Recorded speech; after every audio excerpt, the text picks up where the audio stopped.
Yo, what is up guys, I'm here hitting you up with a new CZN video. I was actually planning on making a MaTeIRiA guide today, but since everybody has already seen the 30k damage video of Cookie, we're doing a look guide today instead.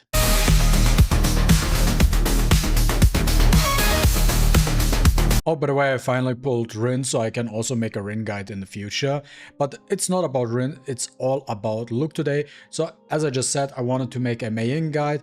And you know what? I had Luke and was like, you know what? Let me build him up, this guy. Let me check him out. And boy, oh boy, was I surprised when I played him. I had so much fun. I gotta say that. I had so much fun playing this guy. That's why you get a guide for him today. And I want to show you how you want to play him and you want to build him. There's a little bit of a nitpick though, because I feel like you need a little bit of extra steps for him to be very good. But you know what? I'll just show you what I came up with. Now, let's take a look at his cards, what he's doing, and what are his best cards overall. Now, for his starting cards, those cards don't really matter, but you can get the bullet effect for the single shot cards. Now, when it comes to the epiphany of the rapid fire, there are 2 or 3 good options. On the last place is the rapid fire with the retrieve effect. Create handgun bullets with the critical hit plus 50% crit chance. While it is good to have retrieve, you also use 2 mana just to cast it twice in a row. I mean, it does help. You can generate 4 bullets with it, but it's not necessarily the best option, to be honest. I think there are 2 other options which are fairly decent, and you can just decide for yourself which one you want. Either you go with the rapid fire, which does less damage but hits for 3 times, and then you can generate up to 3 bullets, or the right one, which I like personally the most, but you can mix it up. That's the cool thing about Luke. It does a little bit more damage and then draw cards equal to critical hits plus 70% crit chance. So you use that card and you're actually drawing cards as well. If you are actually mixing this up, this is the best thing. So you have like bullet generation and card draw in one mixed up. So this is how you want to combine him. If you have one of each, that is good. Then we have the stealth reload card. This one creates 2 handgun bullets. You have the stealth reload, which is in my opinion the best option. Costs you 0 mana at the start of the turn, create 1 handgun bullet. Now it's very similar to what Renoir has with her Dodge Bullet mechanic. With the upgrade one, this is basically the same thing, but for Luke. The other one would be, I can suggest, is the skill one, which is also very good. So you get the 2 handgun bullets, and then in the next round when you battle, you create 2 more handgun bullets. The other ones are not that good, and this one with the create 5 handgun bullets, while it sounds good, it's actually just a debate, because at the end of the day, even if you can get it to 0 mana, which is a possibility, it has exhaust in, and that is bad for him, because it's not like these bullets come back in your hand at some point. No, they just disappear. So this one is not as good. Best one, in my opinion, you can get for this one is the Seize the Opportunity. The middle one for 1 turn plus 70% bullet card damage, or even the rightmost one, the upgrade card plus 30% handgun bullet card damage. If you can upgrade that, even better. So either or. This one gives you a little bit more help or survivability with the shield. The other ones are not that good because the bullet damage is not, so the way he functions is not about he does 1 big hit or something, he does a lot of hits basically. So the middle one for a big turn, or the right one, is a good option for him. Then we have the Dance of the Demon. That one has also a epiphany. When it comes to this card, you have 2 options you can go with this card. The 2 best options for the Dance of the Demon is either the middle one, which adds a weakness attack plus 50% damage, which increases the damage output, or the right card, which says 3 mana, 55 times 6 damage. And when you use your bullets, this basically becomes a 0 mana card, which hits 6 times guaranteed by just using 3 bullets. So if you have less copies of him, then this might be better, because you can use just use 3 bullets, and then you can use that card. That helps out. So if you have him like E0, this is probably one of the better cards to use, but you also can play around with the other cards. There's nothing really you can go wrong with it. And the finisher round does not have a epiphany. Now when it comes to his partner card, this is where I have to start, where he's a little bit gatekept. You want the Janet partner card for him. It's not even a choice in my opinion when it comes to these other cards. I think the alternative card for him, if you have to use a 4-star card, then I think it's gonna be a card, because with all this crit he does a lot more damage. But really the Janet card is what you want to have on him, because it gives you the crit chance, right? And the very important part is actually the lower effect. When the assigned combatant uses 5 bullet cards, generate a random handgun bullet card. This generated card deals 50% damage. So once you use 5 bullet cards, you get an extra bullet. It helps quite a bit cycling. Then let's take a look at his potentials. Now when it comes to his potentials, you just want to upgrade the stuff. So when you upgrade, get this upgrade here, basic card upgrade, his basic cards single shot turn into bullets. So this helps out with his card generation, with his bullet generation effects.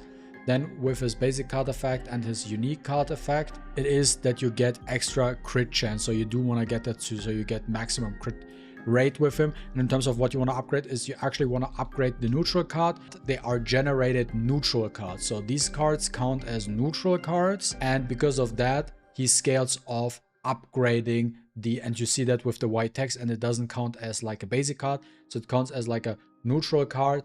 And because that, you need to upgrade the neutral card to make these bullets stronger. Now, when it comes to his memory fragments, the build I have is not the best build for him right now. There are, I would say, 2 builds for him, or maybe 3 builds. You could potentially use what I have right now, but that is just my upgraded build what I have. The only reason, all his bullets are 0 mana cost cards, so you don't actually want to use the Conqueror's aspect, which increases the crit damage by 35%. The only card where this actually helps is the Dance of the Demon, where that actually triggers, but outside of that, it really doesn't help at all. And also the rapid fire, but you have so many bullets that ideally you want to use the order effect on him. If I find the card right here, because I had right here the bullet of the order, force set effect when using attack cards for 1 turn plus 5% order card damage, max 3 stacks. So you get 15% order damage, elemental damage up. If you use it, you can use it as a 4-piece set effect, and then you use a top 2-piece executioner tool. Or what you can also do is, which I think is even better than that, especially when you not use him in green elemental weakness dungeon and you want to use him somewhere else, you run 3 2-2 sets. That means you run a 2-piece crit damage set on him with the executioner. You run a 2-piece blackwing set to give him 12% extra attack. And then the last is very flexible in terms of what you want to use. You can either go with a 2-piece 12% defense set or a 2-piece 12% HP set. That is something you can decide for yourself what you want to do and use on him, because outside of that, really the effects and the sets are not as good. You could theoretically also use the Self Scarab, which increases the damage, shield and healing of basic cards by 20%, but that would also only apply on the basic bullet cards, so it's not as useful as you might think. So you can go either or. Okay, so that's in terms of his build. Also, we need to talk about the Manifest Ego, because that also plays a role into this build right now. Is what helps with him is the first ego doesn't really matter too much, because it is the finisher round, which is locked basically till you used 5 handgun bullets when you have him E1. Then it gets reduced to 4 cards, but which is really important for him actually is his E2. This is where he becomes very, very potent and fun. Is he gets this upgrade when Luke uses a bullet card 3 times, create 2 handgun bullets, cards in hand. Cards created this way have minus 50% damage. This effect triggers once per turn. You will see it in action, what I mean about that, and this is where he actually starts steamrolling when you have him E2. So this is a little bit of a nitpick I have with him. If you want to make him steamrolling as the build I'm showing you right now, you do need the combination of the Janet and his E2. You can make him work without his E2, but then you need different cards. Then you have to use cards like, for example, in terms of his handgun bullet cards, either you have this one and you duplicate it quite often, or you use this card here, which exhausts with the 5 handgun bullets, and this one you need to play with a lot of duplicates, okay, if you want to play him without any dupes. Now when it comes to his best save data, which we also need to talk about here real quick, is I actually did one run and I think I already got the almost perfect build for him, to be honest. As I said, you have the rapid fire, which generates the handgun bullets. You want to have that card. Then here is the stealth reload, create 2 handgun bullets at the start of the next turn, also creates another 2 handgun bullets. Very strong card, can be replaced by the upgrade card. Then you want to have the divine version of the Seize of the Opportunity, 0 mana for 1 turn, 70% card bullet damage up. And yeah, it does not cost you anything. Very, very strong card overall. Then here you have the weakness card, the Dance of the Demon, which you play. Then you have the finisher, which does not get an upgrade. And then duplicated more rapid fire rounds. I duplicated the card which has draw cards equal to the crit hits plus 70%. This guy always crits. Like, so basically what you have one card, one rapid fire that generates bullets for you, and then you have 2 rapid fire cards that are basically card draws for you. It's 1 mana, draw 2 cards and deal damage. That's how ridiculous this is actually in combat. And then when what comes to the gear, the dagger one plus 12% crit damage, then gain 2 counter is just what I had, and then the verdant shackles, which gives plus 10% extra attack and plus % defense, which helps also out quite a bit. Rey, Nia, and Luke. The cool thing and the beauty about Luke is you can combine him with every single unit. It does not matter. You can, as you can see on the right side, for example, you can use Vero together with him as a sub DPS. You can throw in Mika, you can throw in Cass, you can do so many things. He's so flexible in his team composition, which is absolutely insane and so fun to play with him and do different combinations. I have one secret combination of a Luke team, which is absolutely hilarious and is super damn strong and ridiculous and oppressive, which I will not showcase today because this will be on a separate video, because it is that team requires a video in itself, because I saw a lot of people on different videos and stuff like that complaining about not having Mika on their accounts. That's why I'm showing you a Rey and Nia combination for Luke here. But one thing is very important: when you play Rey together with Luke, you need to have the upgraded version of the Resonating Darkness, which gives you plus 4% damage for cards with cost 1 or below, because he does a lot of bullet generation, and these bullets are all 0 cost cards. The effect of this one, because usually this is only gives the boost to 1 cost cards, but if you get the epiphany of that card, it can also upgrade 0 cost cards. Okay, now since I want to show you how steamrolly he can become, I'm actually going to the level 10 dungeon, because this one actually tanks a little bit better overall compared to all these other ones. We should start off with the rally, delayed his turn. Now let's activate the card to generate 2 bullets here. Let's get a buff going with the Moro buff from this card, and now here, boom boom, just generated 2 more cards, and we also got the finisher round pulled out from the deck here. There's like a lot of stuff happening, so keep that in mind when you're watching this right now. So this is the second card we're activating now. Now we have the silver shot and we have the magnum shot. We activate this one, the silver shot right now, dealing a little bit of damage. Then the magnum shot, boom, and now we generated 2 more cards, and now we use the uranium shot and magnum shot again, boom, and generate another card. This card we just generated now was from Janet effect by using 5 bullet cards, so we got 1 more bullet card activated, and now we want to use the finisher round, because this is active for usability after you're able to use 4 handgun bullets. And that is not even the biggest spectrum of what he can actually do. He can do so much better than what you're seeing right now, because he does get steamroll, especially once you also get these bullet cards when you start the battle. Now let's boost the damage of our bullets. Let's use 2 rallies to draw more cards, right? Draw even more cards. I don't want to activate this. No, that's not the card I want to activate. Let's see what we can pull with her. Then let's throw this card away. Then we want to use the Resonating Darkness, because that boosts our damage.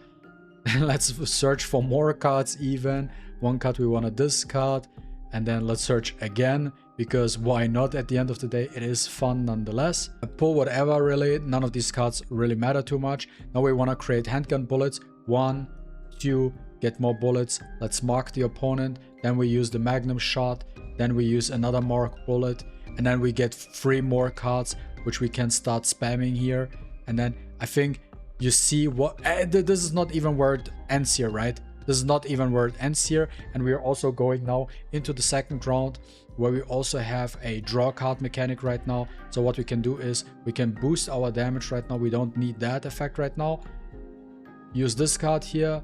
You see the damage coming in. We have the single shot, follow up with the single shot, dealing damage, but it's still one turn where we all used it. That is all in 1 turn basically. So we end our turn here, get new cards, and this card is also hilarious because since you saw the Mei-Yin video already where she does insane damage, this is basically his Mei-Yin card. Okay, so what I'm gonna do here is let's see what we can actually pull out of the deck. Nothing Really, let's see. Okay, there we go. Pulled out the rapid fire card, which draws out even more cards. So we want to activate that card here right now and see what we can get. Rally, push him back, draw our cards, and we're searching for our bullet cards right now, right here. Now we obviously also want to get buffs going. So now actually we don't want to get buffs going because we only have 1 mana. So the only thing we can activate right now is the one that creates our bullets. So let's activate this one and spam our bullets here. 1, 2, get another one, spam, boom. And then we create 2 more bullets. 1, 2, 3, 4. And here we have now 5 stacks, but you can actually get a lot more. I had like 11 or 12 also with him, but now that I ran out of mana, because I'm showing you this team setup, because I personally like using Mika with him as well, because in that type of situation with Mika I could now get a little bit of help in terms of AP regen. But yeah, that's for that. And then when it comes to extra damage and stuff like that, in terms of effects you want to use, those are not actually the best cards you want to use for him in terms of support type of cards, but it does help quite a bit. Now that I already used these handgun bullets, you can now actually just activate the finisher round. And as you can see, it becomes super steamrolly. It's so easy to play him. Then here we generate another one. Let's get the bullets out here. Let's mark the opponent. And then we can just, I don't know what to say. You're seeing this here, what happens. He's actually insane. He's absolutely insane. I just wanted to share this with you guys. So this is the showcase for Luke. Let me know what you guys think here. And as always, guys, if you enjoyed watching this video, don't forget to leave a like and a comment down below. I really appreciate it. And see you with the next one. Deuces.